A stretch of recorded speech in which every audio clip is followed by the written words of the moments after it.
Guys, natapos na kami mag-adjust ng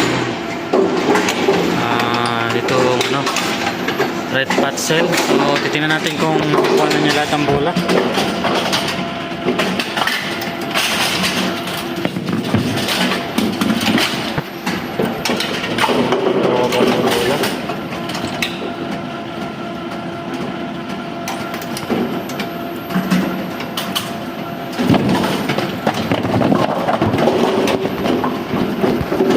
So ayan, ito yung problema. So hindi niya mahawakan yung ball kasi maluwag no. So need nating mag-adjust ng distance, yung tamang distance niya. Kasi pagka nag-hold na siya ganyan. Ito. Okay, wait. So ayan. Ayan, hindi niya ma-hold yung ayan, hindi niya ma-hold loose. So yun ang problema niya. So ito yung aayusin natin ngayon. Ayan, so ayun, mag-adjust tayo nito.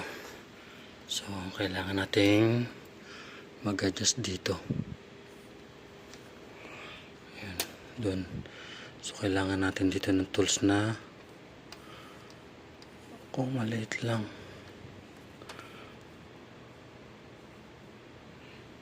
Ayan.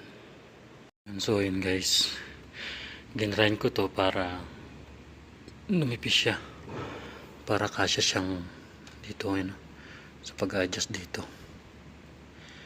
Ayan. Kasi ito medyo siya,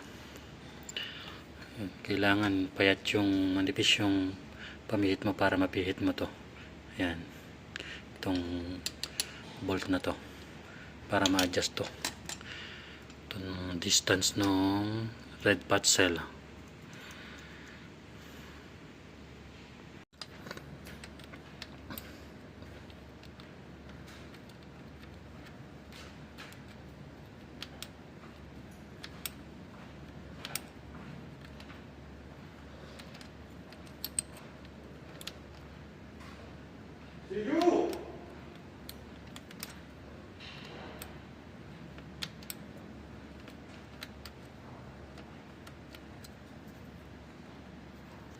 So kailangan natin i-adjust to kasi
okay. Ito naman sa